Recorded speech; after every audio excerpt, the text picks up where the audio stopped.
அறைந்தனர் அவரை சிலுவையில், அடைத்தனர் கல்லறையினில்.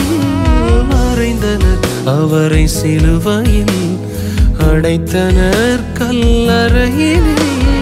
ஆனாலும்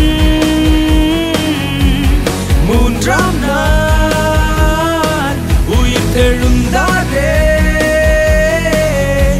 இவ்வுலகின் பாவங்கள் போக்கிடவே.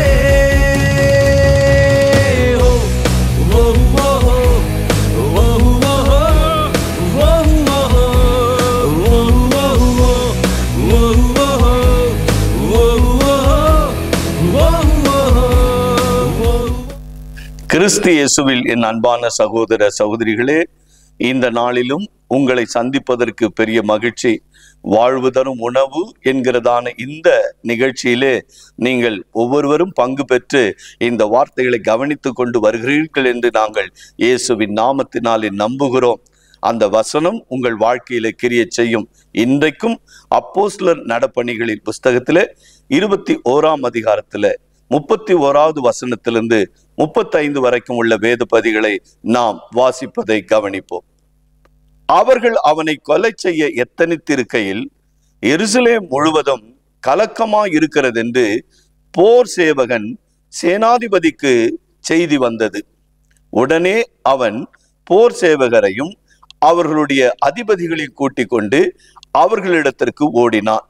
சேனாதிபதியையும் போர் சேவகரையும் அவர்கள் கண்டபோது பவுலை அடிக்கிறதை விட்டு நிறுத்தினார்கள்.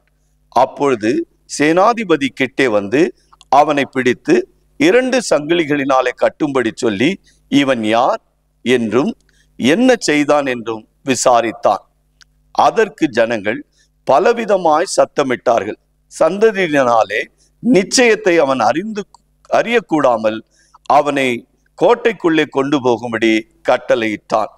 அவன் படிகளின் மேல் ஏறின போது ஜனக்கூட்டம் திரண்டு பின் சென்றது. ஆமேன். நாம் ஜெபிப்போம். அன்பின் ஆண்டவரே, அப்போஸ்தலனாகிய பவுலை கட்டி இழுத்து கொண்டு அவரை அடிக்கும்படியாக எல்லாரும் முற்பட்டார்கள் ராஜா. ஆம் தகப்பனே, இந்த பாடுகள் வரும் என்று சொல்லி, இப்படி பலரால் நிந்திக்கப்பட வேண்டும் என்று சொல்லி ஒவ்வொரு நாளும் ஆவியானவர் சபைகள் தோறும் பவுலுக்கு எச்சரித்து கொண்டு வந்தீர். ஆனாலும் அதை தெரிந்திருந்தோம். பவுல் துணிந்து எல்லா இடங்களிலும் உம்முடைய நாமத்தை அறிவிக்கிறாய் கடந்து போனான். இப்படிப்பட்ட வார்த்தைகளை வாசிக்கிற கேட்கிற பிள்ளைகள் கூட ஆண்டவரே உம்முடைய நாமத்திற்காக பவுலை போல எழும்பி ஆண்டவரே ஒவ்வொரு குடும்பத்திற்கும் உம்முடைய வார்த்தைகளை அறிவித்து உம்முடைய நாமத்தை ஆண்டவரே ஜனங்கள் அறிந்து கொள்ளும்படி செய்வீராக. என் நாமத்தை அறியும்படி ஆண்டவரே நீர்தாமே உம்முடைய பிள்ளைகளுக்கு ஞானத்தையும் அறிவையும் வெளிச்சத்தையும் தந்தருளுவீராக ராஜா. ஆம் ஆண்டவரே, ஊழியக்காரர்களாக ஊழியக்காரிகளாக ஒவ்வொருவரும் மாறும்படி தேவன் கிருபை செய்வீரார். இது கடைசி காலமாய் இருக்கிறபடியினால், உலகத்தின் முடிவுக்கு வந்திருக்கிறபடியினால், உலகத்தில் இருக்கிற ஒவ்வொருவரும் எல்லா மனுஷனும் ரட்சிக்கப்படவும் சத்தியத்தை அறிகிற அறிவு அடையவும் நீர் சித்தமுள்ளவராய் இருக்கிறீர். அந்த சித்தத்தை இந்த சபை குடும்பத்தார் யாவரும் ஆண்டவரே நிறைவேற்றி உம்முடைய நாமத்தை மகிமைப்படுத்தும்படி நீர் உதவி செய்வீராக. நீங்கள் எல்லாராலும் புறக்கணிக்கப்படுவீர்கள் என்று நீர் சொல்லி இருக்கிறீர். ஆனாலும் தகப்பனே எங்களை கைவிட மாட்டீர் ஆண்டவரே. அதுபோல தகப்பனே இந்த பிள்ளைகள் ஒரு நாளும் ஆண்டவரே கவலைப்பட்டு கலங்கி சோர்ந்து நின்று விடாதபடி இந்த ஊழிய காரியங்களிலே அவர்கள் கவனம் செலுத்தவும் உம்முடைய வார்த்தைகளை சொல்லவும் பயன்படுத்துவீராக என்று எங்கள் ஆண்டவரும் இரட்சகர் மீட்பருமான இயேசுவின் நாமத்தினால் இந்த குடும்பங்களை எல்லாம் ஒப்பு கொடுத்து ஜெபிக்கிறோம் எங்கள் ஜீவனுள்ள நல்ல பிதாவே.